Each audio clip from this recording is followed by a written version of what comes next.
추석 잘 보내셨죠? 예, 이제 동형 모의고사 3회, 4회 2번 남았습니다. 이제 시험도 얼마 남지 않았는데 최선을 다해서 꼭 합격하시기를 바라겠습니다. 지금 3분의 2 이상이 지금 통계를 보면 거의 35만 명 이상 원서를 접수했다가 실제 시험 보러 가는 사람은 10만 명도 안 됩니다. 그래서 3분의 2 이상이 중간에 탈락을 하게 되는데 여러분들은 그런 낙오자가 되지 않기를 바랍니다. 자, 오늘 3회 문제 1번 보도록 하겠습니다. 중개업과 관련되는 건데 용어정의와 중개대상물은 해마다 시험에 한 문제씩 출제됩니다.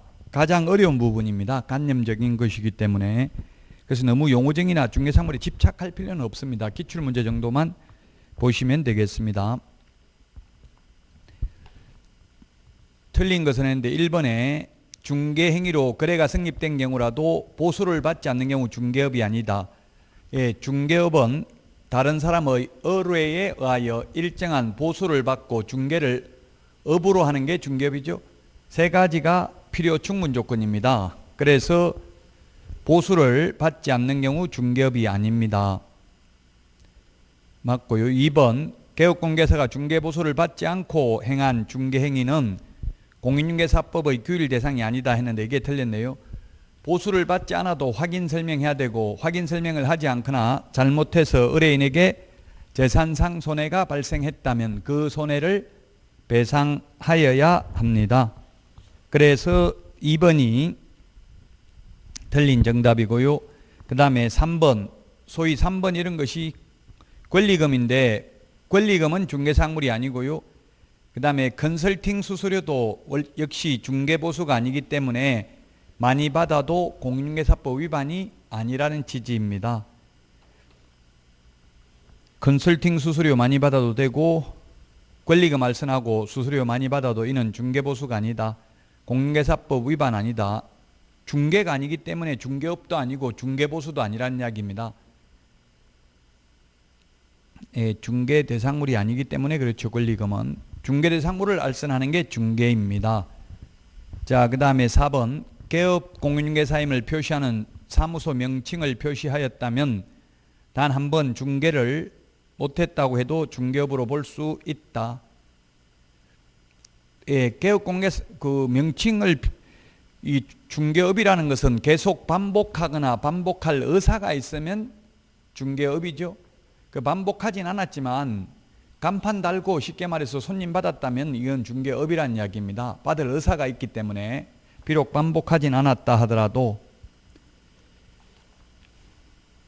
예, 그래서 한 번만 했다 하더라도 원래 중개업은 반복해야 되는데 간판 달고 하면 한 번만 해도 무등록 중개업자로 처벌받는다.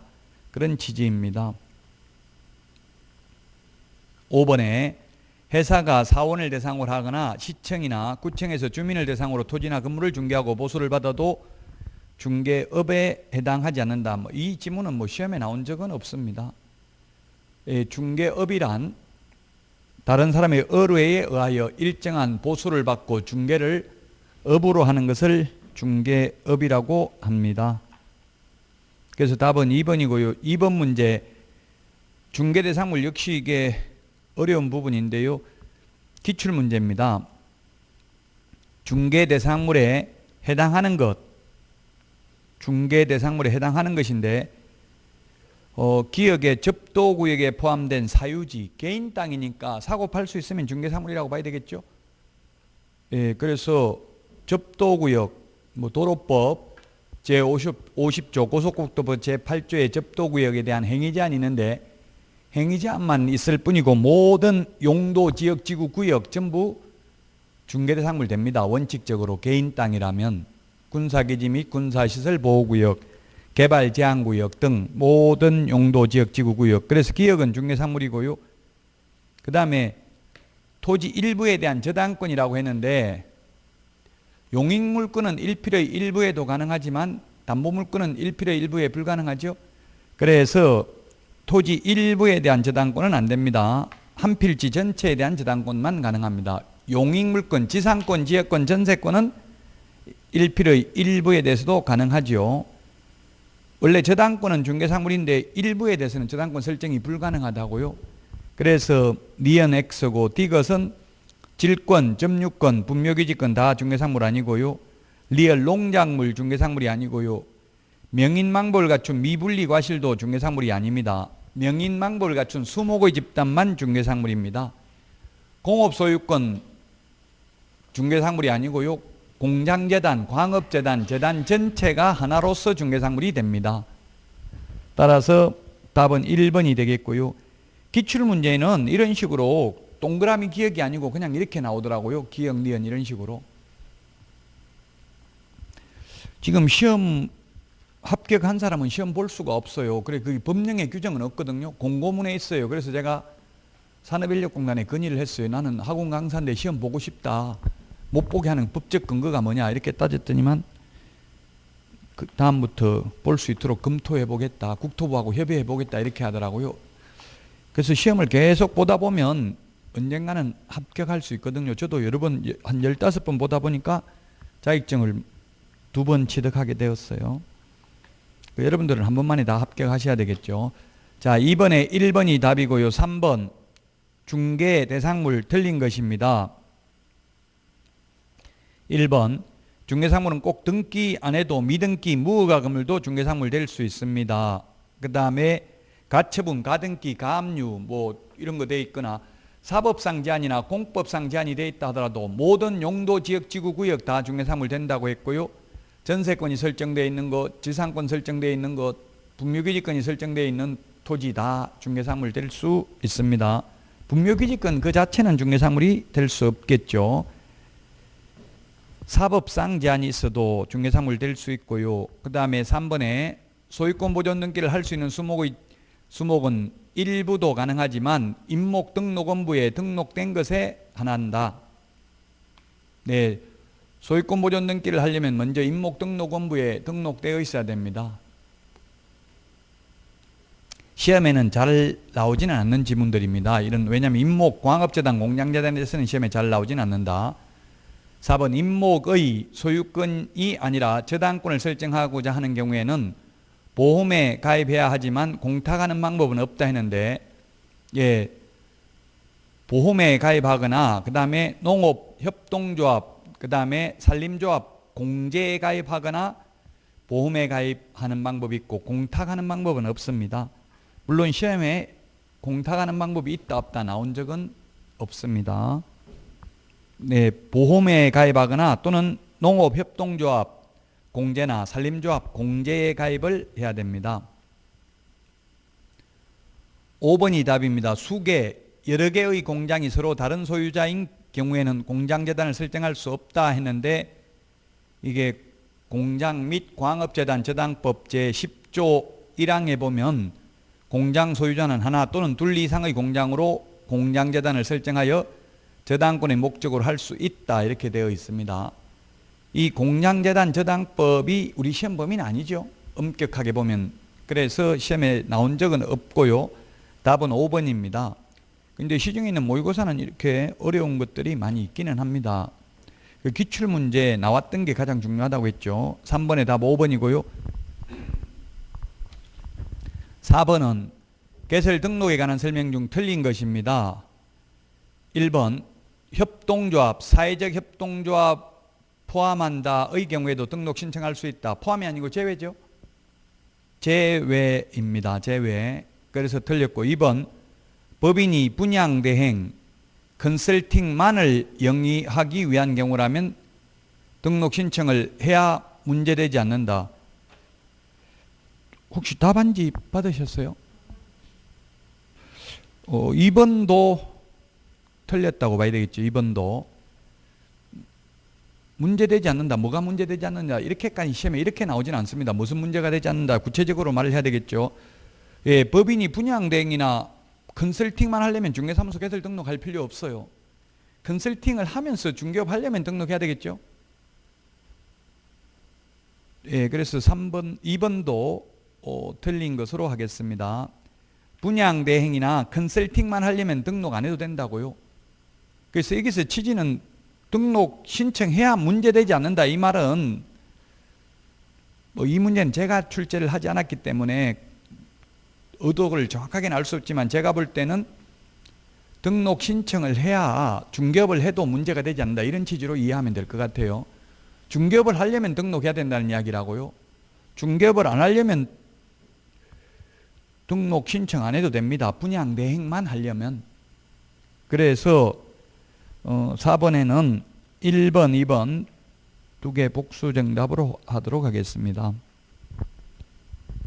3번 중개사무소는 사용 승인을 받으면 건축물 대장에 기재되지 않아도 중개사무소 확보 서류가 될 수 있지만 가설 건축물 대장은 포함되지 않는다. 예, 무허가 건축물, 가설 건축물은 안 됩니다. 미등기 건물은 될 수도 있습니다. 건축물 대장이 있다면. 그 다음에 4번 공인중개사인 개업공개사는 중개업을 폐업하지 않으면 법인의 임원 또는 사원이 될 수 없다. 이중소속에 해당되니까 맞습니다. 5번 실무교육 수료 확인증은 전자적인 방법으로 확인할 수 있다면 제출하지 않고 공인중개사 자격증, 건축물 대장, 법인의 등기사항 증명서도 제출하지 않습니다. 예, 자격증 제출하지 않죠? 우리 암기 프린트 51번에 1번부터 3번 자격증 미제출입니다. 시도지사에게 직접 자격증 진위 여부를 확인합니다. 4번에 그래서 1번, 2번 두 개가 정답이고요. 5번은 법인의 등록 기준 틀린 것은 했는데 1번 사회적 협동조합을 제외한 협동조합 기본법에 의한 협동조합은 자본금이 5천만 원 이상이어야 되고요. 농업협동조합법에 의한 지역농협은 자본금이 얼마 이상이어야 됩니까? 1,000만 원 이상이어야 된다 하면 X입니다. 보험, 보정설정금액이 1,000만 원 이상이고 지역농협은 자본금은 적용이 안 됩니다. 등록 기준을 적용 안 합니다. 그래서 농업협동조합법에 의한 지역농협하고 협동조합 기본법에 의한 협동조합을 구분해야 된다고요. 협동조합 기본법에 의한 협동조합은 일반 중개법인이고요. 농업협동조합법에 의한 지역농협은 특수법인이라는 것을 주의해야 되겠습니다. 2번 겸업도 할 수 있으니 법인인 개업공개사는 중개업만을 영위할 목적으로 설립되어야 하는 것은 아니다. 예, 그렇습니다. 우리 암기 프린트 24번에 6가지는 겸업할 수 있다는 취지입니다. 중개업 외에도 주택, 상가, 분양 대행이라든지 6가지는 할 수 있다. 그 다음에 3번 대표자를 제외한 임원이나 사원이 10명이면 5명이 공인중개사이어야 등록을 할 수 있다. 예, 만약에 9명이면 제외한 임원이나 사원이 9명이면 3분의 1 이상이니까 3명이고요. 10명이면 얼마입니까? 3.3333명이니까 4명 이상이면 되죠. 대표자 제외하고 4명 이상이면 되는데 5명이어야 등록할 수 있다 했으니까 틀렸네요. 4명만 돼도 된다고요. 물론 5명이라도 등록할 수 있다 이렇게 했으면 맞는 말이죠. 5명이어야 한다 했으니까 틀렸다고요.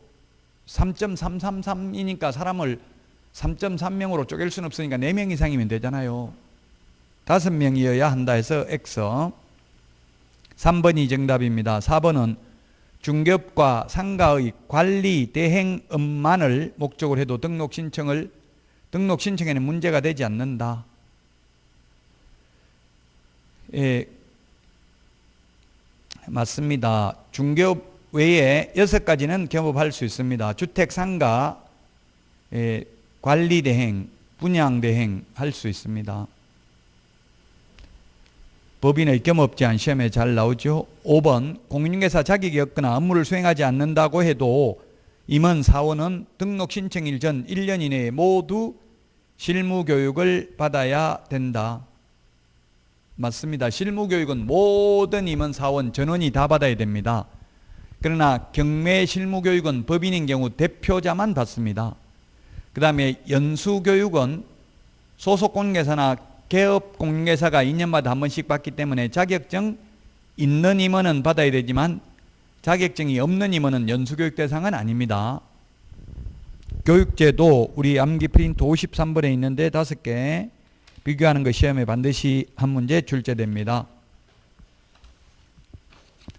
자, 그 다음에 6번 문제입니다. 결격 사유에 해당하는 자는 했는데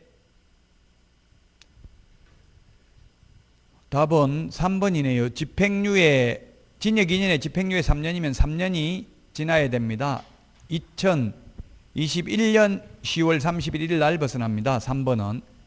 1번은 복권되면 바로 벗어나고요. 일반 사면대도 사면대는 즉시 벗어납니다. 특별 사면은 3년 지나야 되지만 4번은 업무정지는 최대 6개월이기 때문에 경과됐고요. 그 다음에 5번은 공인중개사법 위반으로 300만 원 이상 벌금 받아야 결격 사유죠. 5번은 아예 결격 사유도 아닙니다. 답은 3번이고요. 집행유예는 징역 2년 앞에 볼 필요 없고 뒤에 유예기간 3년만 결격 사유죠. 선고유예나 기소유예는 결격 사유 아니고요. 답 3번, 7번입니다. 틀린 것은 했는데 1번 법인인 개업공개사는 중개업과 건설업을 겸업할 수 있지만 공인중개사나 부칙에 규정된 개업공개사는 가능하다. 겸업할 수 없지만, 법인은 할 수 없지만 법인은 법 제14조에 규정된 6가지만 할 수 있고요. 법인이 아닌 개업공개사는 다른 업무도 할 수 있습니다. 그래서 맞습니다. 법인은 중개법인은 건설업 못합니다. 2번 상업용 건축물 및 주택의 임대업, 관리업, 감정평가, 분양업, 용역업은 겸업을 할 수 없다. 예, 맞습니다. 임대 관리 대행은 가능한데 임대업은 안 됩니다. 용역업도 안 되고 용역 알선업은 됩니다. 그 다음에 3번 택지의 관리 대행이나 분양 대행은 할 수 없습니다. 우리 암기 프린트는 24번에 6가지 할 수 있는 거 있습니다. 4번은 개발업은 안 됩니다. 투자 상담업 이런 거 겸업할 수 있다는 말이 없습니다. 5번 권리분석이나 취득알선, 공매대상 부동산 입찰 대리는 매수신청 대리인 등록을 할 의무가 없습니다. 다만 민사집행법에 의한 경매부동산에 대한 매수신청 대리, 입찰 대리 할 때만 매수신청 대리인 등록을 해야 됩니다. 그래서 7번에 5번이 답이고요. 그 다음 5번 맞죠? 7번에 5번 매수신청 대리인 등록 안 해도 된다고요. 경매부동산에 대한 매수신청 대리인 매수신청 대리 할 때만 매수신청 대리인 등록을 해야 된다고요. 압류부동산 공매 입찰 대리나 단순히 취득 알선 권리분석만 하려면 매수신청 대리인 등록할 필요 없어요. 이건 시험에 나왔던 기출문제 지문입니다. 5번은 7번에 5번이고요. 8번 분사무소 옳은 것만으로 연결된 것은 기억에 결격 사유에 해당되지 않음을 입증하는 서류나 여권용 사진은 첨부하지 않는다 했는데 맞습니다. 외국인을 고용을 할 경우에는 결격 사유에 해당하지 않으면 입증하는 서류를 제출해야 되죠. 우리나라 사람은 제출할 필요 없습니다. 니은에 분사무소 보정 설정 시기는 주된 사무소와 동일하다 했는데 주된 사무소와 분사무소와 동일하진 않죠. 주된 사무소 먼저 설치해놓고 분사무소는 몇 년 있다 설치할 수도 있잖아요.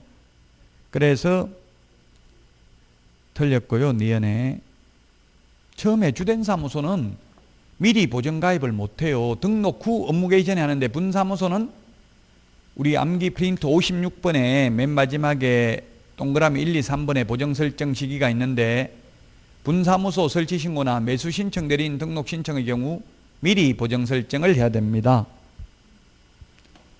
그 다음에 디귿의 분사무소 설치 신고 필정은 주된 사무소 등록 관청이 교부합니다. 그래서 틀렸고 리얼에 분사무소에 대한 지도 감독은 주된 사무소와 분사무소 등록 관청이 모두 할 수 있다.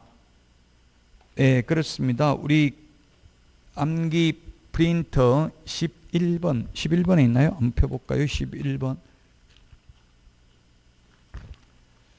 암기 프린터 12번에 있네요. 12번에 지도감독관청이 있고요. 거기에 분사무소 관할 시장군수구청장 포함이라고 가로 안에 되어 있고, 우리 암기 프린트 4번에 맨 밑에서 두 번째 까만 별표에 보면 분사무소, 지도감독 둘 다 가능 이렇게 적어놨습니다. 이때 둘 다라는 것은 주된 사무소 등록관청도 가능하고 분사무소 소재지 시장군수구청장도 가능하다는 뜻입니다. 자, 그래서 리얼은 맞고요. 미엄, 다른 법률에 의해서 중개업을 할 수 있는 특수법인은 분사무소를 둘 수 없다 했는데, 특수법인도 분사무소는 둘 수 있고요. 인장 등록은 해야 되고 보정 설정은 해야 됩니다. 다만 특수법인은 등록 기준을 적용하지 않고 분사무소 책임자가 공인중개사일 필요는 없습니다. 따라서 8번에 2번이 정답이고요. 9번 옳은 것은 했는데 1번 고용신고는 전자문서로 할 수 있고 등록 신청할 때에도 신고할 수 있다.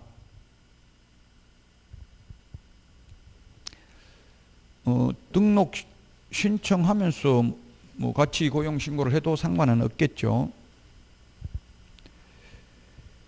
자, 그래서 1번이 답입니다. 고용관계 종료 신고는 전자문서 안 됩니다. 고용신고 전자문서 가능하고요. 2번 자격증 사본 첨부하지 않습니다. 고용신고할 때.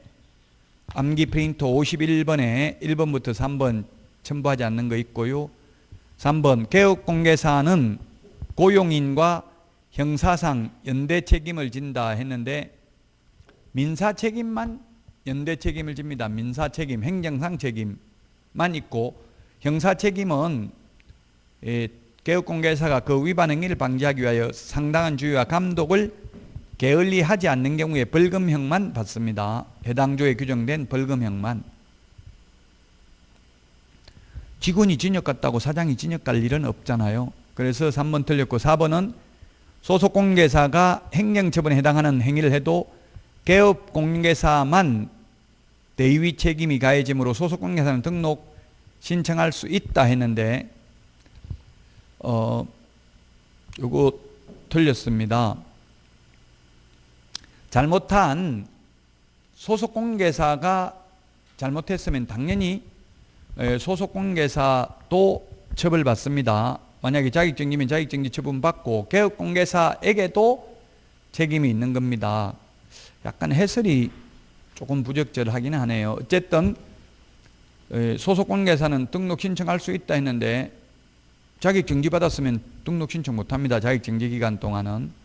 5번 고용인의 행위로 개업공개사가 등록 취소를 당하는 경우는 전혀 없다 했는데 법 15조 2항에 보면 소속공개사 또는 중개보조원의 업무상 행위는 그를 고용한 개업공개사의 행위로 보므로 개업공개사가 행정처분을 받을 수 있습니다. 등록 취소될 수도 있습니다. 그래서 9번에 1번이고요. 10번 틀린 것만으로 연결된 것은 했는데 기억 주된 사무소만의 이전 신고는 할 수 없다 했는데 주된 사무소만 휴업도 가능하죠. 주된 사무소만 이전 신고할 수 있습니다. 그래서 이전 신고는 주된 사무소만 이전하고 분사무소는 이전 안 할 수 있죠. 없다 해서 틀렸고요. 그 해설이 약간 부적절하다고. 휴업도 주된 사무소만 휴업할 수 있어요. 주된 사무소 휴업하면 분사무소도 다 업무 못하는 건 아닙니다. 다만 주된 사무소 등록 취소되면 분사무소도 업무 못하죠. 그래서 기억은 어쨌든 틀렸고요. 이전할 수 있고요. 니은 등록증이나 신고 필정의 변경사항을 기재하여 교부받는 경우에는 수수료를 납부하지 않는다 했는데 여기에 대해서는 명확한 규정은 없는데 이게 현실적으로는 보면 수수료를 내라고는 하더라고요. 근데 우리 서식에 보면 이전 신고서 서식에 보면 수수료 납부한다고 돼 있어요. 근데 법조문에는 규정이 없어요. 아직까지 그래서 시험에 나온 적은 없습니다. 이 니은 지문이.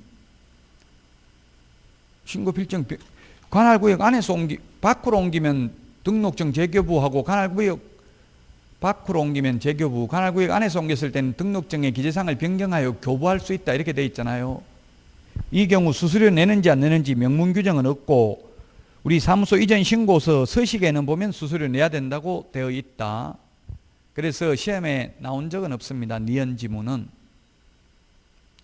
여기서는 기재사항을 변경하여 다시 교부받는 경우에는 수수료 안 내고 관할구역 밖으로 옮겨가지고 완전히 재교부할 때만 수수료 낸다 이런 취지인데 시험에 나온 적은 없다고요. 디귿에 등록관청 외의 지역으로 이전한 경우에는 등록증이나 신고필증에 변경사항을 기재하여 교부할 수 없다. 예, 관할구역 밖으로 가면 완전히 새로 재교부해야 됩니다. 맞고요. 리얼 이전 신고한 후 간판을 철거하지 않으면 철거 명령 없이 행정대집행법으로 대집행할 수 있다 했는데 간판은 이전을 하면 지체 없이 철거를 해야 되고요.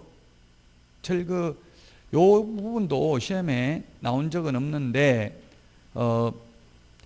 사실상은 철거 명령을 하고 철거 명령을 따르지 않는 경우에 행정대집행법에 의해서 대집행합니다. 근데 명시적 규정은 공인중개사법에는 없습니다. 여기에 대해서는 사무소 이전한 후 간판을 철거하지 않는 경우에는 원칙적으로는 사실은 철거 명령을 등록관청이 하고 따르지 않는 경우에 대집행할 수 있습니다.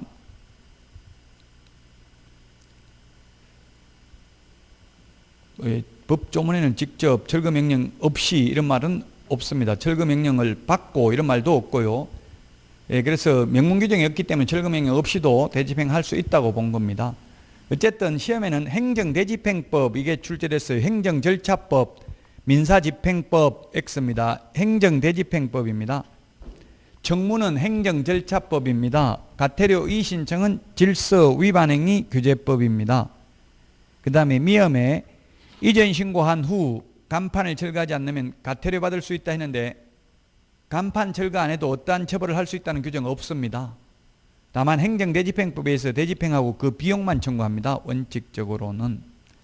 답 2번입니다. 11번 휴업 등의 신고와 관련된 설명을 옳은 것은 했는데 1번 휴업 신고, 폐업 신고는 전자문서 불가능합니다. 재개 신고, 변경 신고만 전자문서 가능합니다.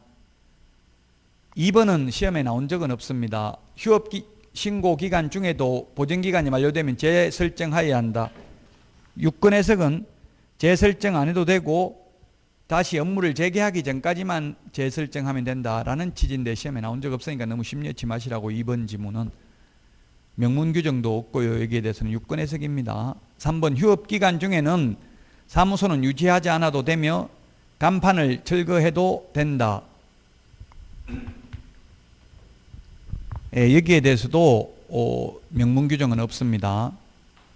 근데 6건 해석은 휴업 기간 중에도 개업공개사니까 사무소를 유지해야 되고 사무소 유지 안 하면 등록 기준 미달로 등록을 취소할 수 있다 이런 취지입니다. 현실적으로는 휴업하는 사람도 거의 없죠. 사무소 문 닫아 놓고 월세 내면서 이렇게 사무소 유지하고 있을 이유가 없죠. 그래서 2번, 3번은 시험에 나온 적은 없는 지문이고요. 4번 휴업 중에도 재개신고나 폐업신고 할 수 있다. 네, 4번이 맞습니다. 휴업 6개월 한다 해놓고도 5개월 만에 재개신고할 수 있습니다. 그 다음에 휴업 기간 중에도 또 마음 바뀌어가지고 폐업해버릴 수도 있습니다.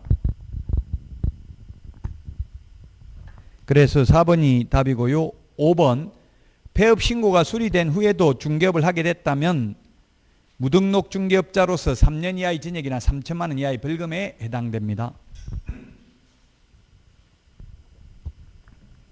그래서 4번이 정답입니다. 12번에 인장 등록 옳은 것은 했는데 등록인장 변경 등록에는 신고서가 있고 수수료를 납부하지 않으면 즉시 처리된다 했는데 인장 등록, 변경 등록 신고서 있습니다. 근데 수수료 납부한다는 규정은 없습니다. 예, 그래서 1번이 맞고요. 2번 인장 등록, 변경 등록은 전자문서 가능합니다. 그 다음에 개업공개사는 중개사무소 개설 등록 신청하면서 인장 등록할 수도 있습니다. 할 수 있는 거지 해야 되는 건 아니죠. 뒤에 해도 됩니다. 뒤에 별도의 인장 등록 신고서에 의해서 해도 되고 등록 신청하면서 인장 등록할 수도 있고 소속공개사 고용 신고하면서 소속공개사 인장 등록할 수도 있습니다. 4번은 모두 인장 등록해야 된다 했는데 자격증 없는 사람은 할 필요 없습니다. 중개 업무를 못하니까. 자격증 없는 임원은. 5번은 자격증리는 시도지사가 합니다. 등록관청이 아니고 시도지사. 그래서 12번에 1번이 답이 되겠습니다. 13번 전속중개계약 옳은 것은 했는데 전속중개계약 시험에 반드시 한 문제는 출제되죠. 답은 2번입니다. 1번 전속중개계약은 임의규정입니다. 그래서 전속중개계약서 사용하지 않고 구두로 말로만 해도 효력은 유효합니다. 이거는 왜냐하면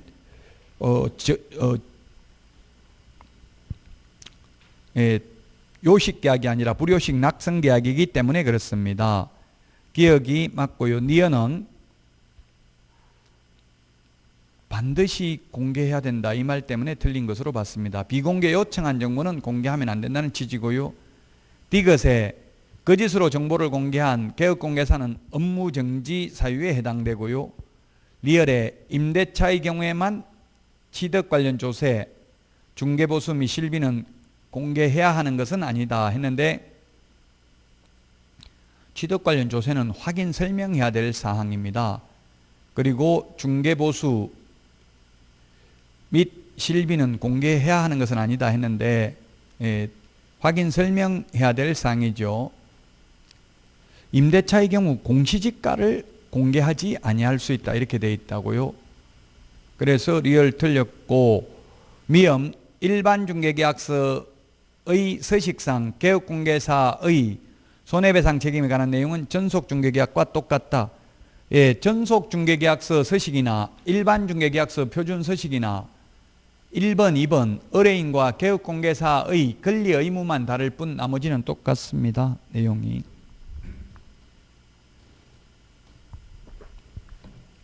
따라서 13번에 2번이 답이 되겠고요.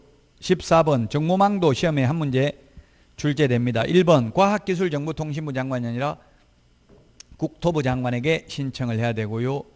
그 다음에 2번은 지정 신청을 할 때 부가통신사업자 신고나 운영규정을 제정해 승인받아야 되는 거 아닙니다. 지정 후 3개월 이내에 운영규정을 제정하여 승인받아야 됩니다. 그래서 2번이 맞고요.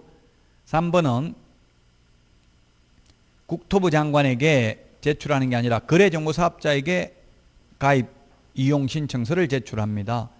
틀렸고 4번은 3개월이 아니라 1년 이내에 설치 운영하지 않는 경우 지정을 취소할 수 있습니다. 5번은 거래가 완성된 때에는 거래정보사업자는 지체 없이 개업공개사에게 통보하는 게 아니라 개업공개사가 지체 없이 거래정보사업자에게 통보를 합니다. 14번에 2번입니다. 부동산 거래 정보망에 대해서 시험에 한 문제 출제된다. 자, 그 다음에 15번 확인 설명에 대한 설명을 옳은 것은 했는데 1번 중개 의뢰받은 즉시 설명해야 된다. 중개 완성 전까지 설명하면 됩니다.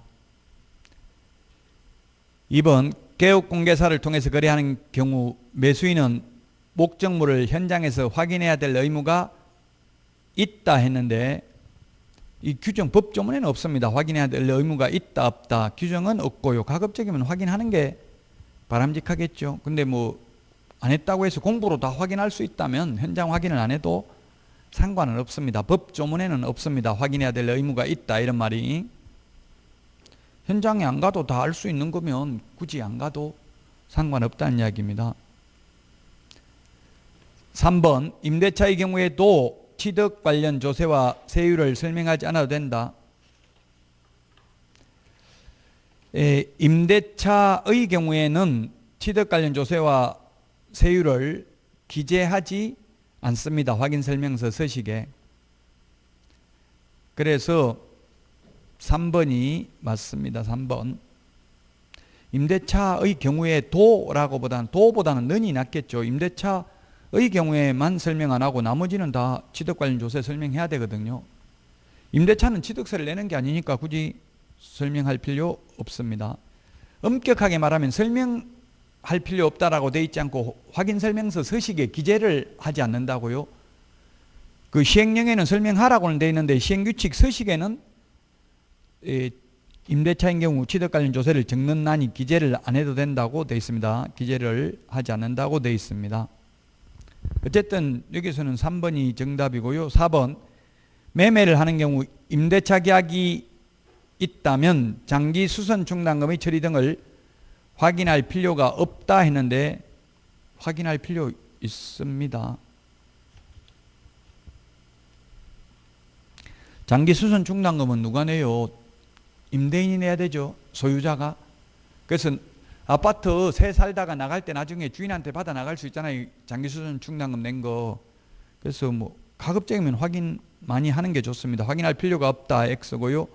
5번 소속 공개사가 있다면 확인 설명서에는 개업 공개사와 함께 서명 및 날인을 해야 된다 했는데 소속 공개사가 있다고 모두 다 해야 되는 건 아니고 당의 업무를 수행한 그 업무를 수행한 소속 공개사만 서명 및 날인하면 됩니다. 소속 공개사가 사무소에 10명 있다고 10명 다 해야 되는 건 아닙니다.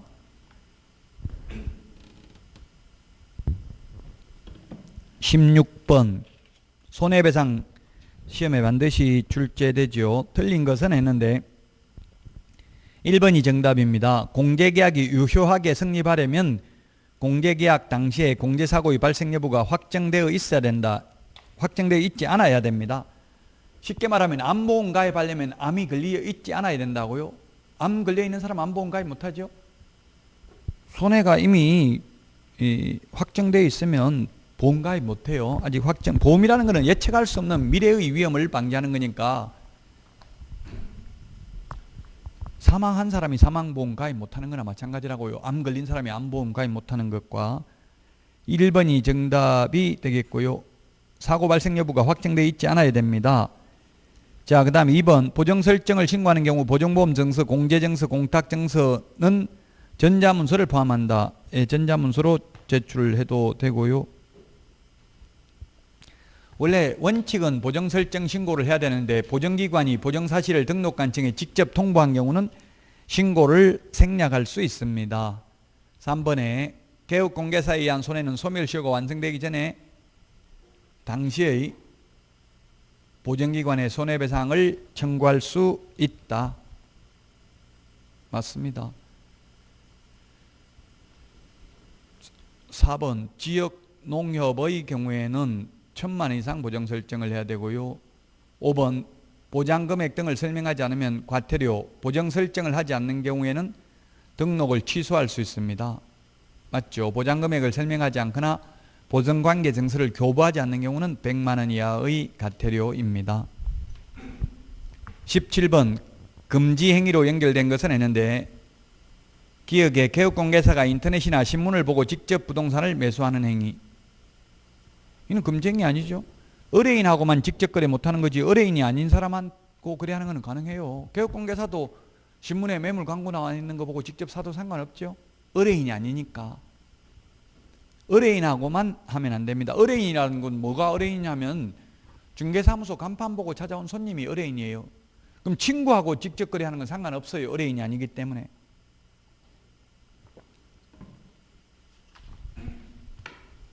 개업공개사가 뭐 자식하고 매매하는 거 이런 거는 의뢰인이 아니기 때문에 금쟁이 아니라고요. 니은 한도를 초과한 당좌 수표가 사후에 부도 처리된 경우, 부도 처리돼도 초과 수수에 해당됩니다. 부도가 나서 현금하지 못해도 위반이고요. 초과해서 받았기 때문에 현금을 초과해서 받았다가 돌려주는 것도 위반이다. 그러나 초과해서 받기로 약속만 하고 실제 수령하지 않았다면 위반이 아니다. 미수범을 처벌한다는 규정은 없기 때문에 이것에 남편 명의의 부동산을 부인인 개업공개사가 의뢰인에게 매도하는 행위.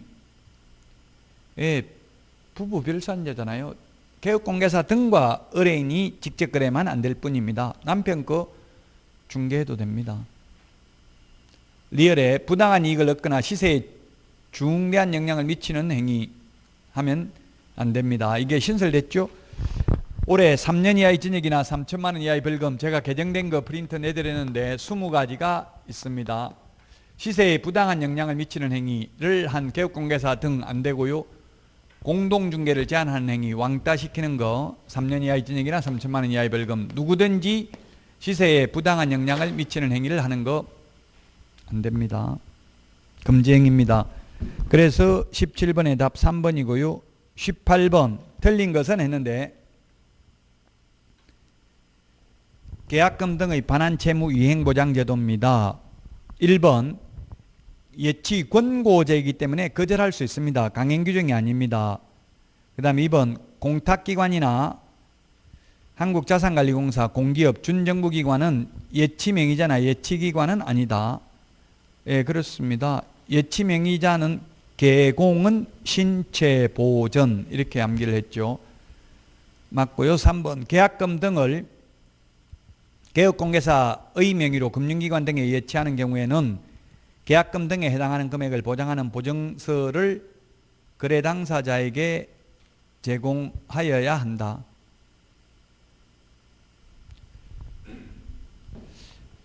이거는 뭐 조금 말장난인데요. 이 계약금 등을 거래 당사자에게 지급할 것을 보장하기 위하여 미리 이거는 좀 미리 수령하려는 경우에 거래 당사자에게 제공을 해야 된다. 뭐 이렇게 돼 있는데 요거는 조금 말이 매끄럽진 않은 것 같아요. 어쨌든 이게 다른 사람 이름으로 예치할 때에는 따로 보증보험 공제 공탁을 가입할 필요가 없는데 개업 공인중개사 이름으로 예치하는 경우에는 개업 공개사가 찾아가 버릴 수도 있기 때문에 찾아가면 책임지겠다는 보증보험 공제 또는 공탁을 가입해야 되죠.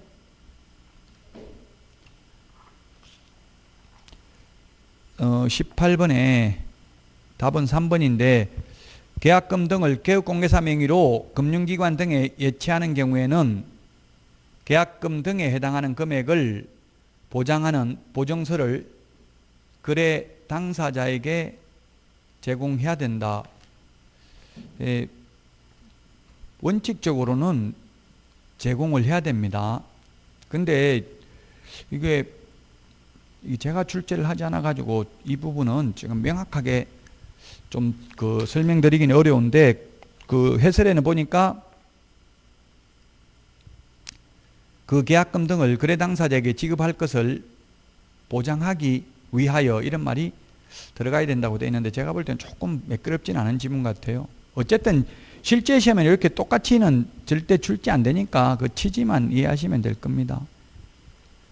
4번 계약금 등을 대통령령이 정하는 자의 명의로 예치하는 경우에는 개업공개사와 달리 자기 소유의 예치금과 분리하여 관리해야 되는 것은 아니다. 이런 것 4번도 시험에 나온 적은 없어요. 이렇게까지. 개업공개사 명의로 예치하는 경우에는 자기의 예치금과 분리해서 관리해야 된다. 이렇게까지만 시험에 나왔어요. 대통령령이 정하는 자의 명의면 예치명의자가 7명이라고요. 개공은 신체보전. 이게 모의고사는 점수 안 나오게 하려고 일부러 틀리보라고 고통받아야 나중에 시험에 합격할 확률이 높다 보니까 좀 말장난이 심한 편이에요. 개업공개사, 공제사업을 행하는 자, 은행, 신탁업자, 최신관서, 보험업법에 의한 보험회사, 계약 이행관리 전문회사인데 개업공개사 이름으로 예치하는 경우에만 자신의 예치금과 계약금 등을 분리해서 관리해야 된다고요. 다른 사람 이름으로 예치한 경우에는 그런 규정이 없습니다.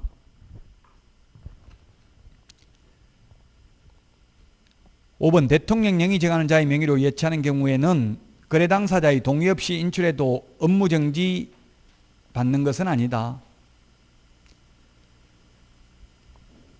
개업공개사 이름으로 예치한 경우에는 거래 당사자의 동의 없이 예치된 계약금 등을 인출하면 안 되죠.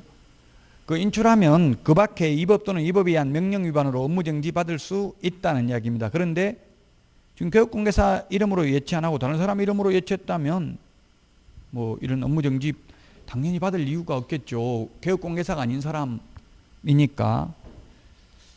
뭐 이렇게 출제된 적은 없습니다. 18번과 같이. 어쨌든 계약금 등의 반환채무 이행보장제도 꼭 기억해야 될 거는 이게 강행규정이 아니고 임의규정이다. 그 다음에 권고할 수 있다고요. 그 다음에 예치명의자 7명, 예치기관 3명, 반환보증서 발행기관 2명, 그리고 계약금 등에는 계약금뿐만 아니라 계약금, 중도금, 잔금도 포함된다. 이것만 암기하면 됩니다. 우리 암기 프린터는 20번에 있나요? 거기 16번에 있네요. 암기 프린터 맨 밑에 16번에 보면 계약금 등, 그리고 예치명의자, 예치기관, 반환보증서 발행기관 이것만 암기하면 된다고요. 시험에는 2년에 한 번 정도 출제됐습니다. 계약금 등의 반환채무 이행보장제도. 19번 중개보수 시험에 2문제 출제됩니다. 국토교통부령에서 정하고 있는 보수의 한도는 쌍방으로부터 받을 수 있는 한도이다. 일방 한쪽에 받을 수 있는 한도입니다. 최대 0.9%가 양쪽에 다 받으면 1.8입니다. 그래서 틀렸고 2번 주택의 임대차 등은 0.9% 범위 내에서 시도조례로 정한다 했는데 임대차는 0.8% 범위 내에서 시도조례로 정합니다. 그래서 틀렸고 3번 주택 외의 경우에도 매매, 교환, 임대차 등으로 구분하여 다른 기준을 적용한다 했는데 주택 외는 모두 0.9입니다. 모두 0.9입니다. 매매든 임대차든. 물론 그런데 주택 외라도 85제곱미터 이하 주거용 오피스텔은 매매는 0.5, 임대차는 0.4입니다. 그래서 3번도 틀렸습니다. 취지가 뭐냐면 주택 외의 경우 모두 임대차도 0.9 범위 내에서 당사자 협의라는 뜻입니다.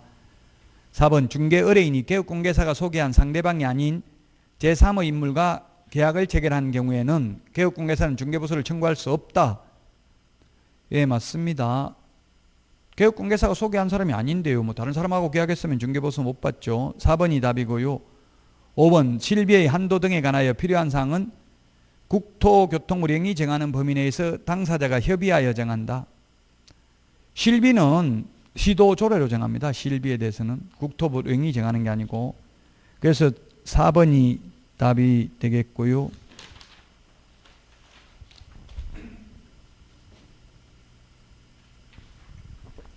20번 20번까지만 하고 쉬어요. 그것만 하고. 개업 공인중개사 갑은 매도인 A와 매수인 B의 주택 매매 계약을 1억 원에 체결하도록 중개하였다. B와 C와의 보증금 500만 원, 차임이 30만 원, 계약기간 2년. 계약기간은 볼 필요 없죠. 임대차 계약을 체결한 개업공개사가 B에게 받을 수 있는 중개보수는 얼마인가 이렇게 되어 있는데요. 이게 뭐냐면 동일한 취지가 뭐냐면 취지만 이해하면 돼요. 동일한 중개사물에 대하여 동일 당사자 간에 매매를 포함한 둘 이상의 거래가 동일한 기회에 이루어지는 경우에는 매매에 대한 거래 금액만을 적용하죠. 근데 지금 이거는 동일 3번 들어간 게 아니잖아요. A, B, C가 있잖아요. C. 그래서 동일 당사자가 아니니까 매매에 대한 중개보수, 임대차에 대한 중개보수 따로따로 받을 수 있다는 취지예요. 문제의 취지가. 그래서 매매에 대한 중개보수가 얼마입니까? 매매 1억 원이니까 1억 원인데 요율이 0.5%라고 돼 있죠. 밑에 50만 원이고요. 매매에 대한 중개보수가. 그 다음에 임대차에 대한 중개보수는 요율이 얼마라고 돼 있어요? 임대차인 경우에는 0.5 한도액 20만 원이네요. 그 임대차는 보증금 500에 월차임 30이면 그대로 5천만 원이죠. 5천만 원? 5천만 원이고 500만 원이구나. 500만 원 더하기 30만 원 하면은 37은 21 70 해야 되네. 곱하기 70 해야 되죠. 그죠? 5천만 원 미만이니까 곱하기 70 하면 37은 21 2100만 원 더하기 500만 원 하면 2600만 원. 2600만 원에 0.5% 하면 2 50 16 12 와 5 6 30 13만 원이죠. 13만 원. 50만 원 더하기 13만 원 하면 63만 원. 2번이 답입니다. 2번. 이 계산하는 거는 계산기 가져갈 수 있고요. 어쨌든 출제의 취지가 동일한 중개사물에 대하여 동일 당사자 간에 매매를 포함한 둘 이상의 거래가 동일한 기회에 이루어지는 경우 매매에 대한 거래 금액만을 적용받는다. 근데 지금 이거는 A, B, C 세 명이잖아요. B가 C한테 세를 놓는 게 아니고 만약에 A한테 세를 놨다면 50만 원이 답이 되겠죠. 예, 그래서 답은 2번입니다. 여기까지 하고 쉬었다가 하도록 하겠습니다.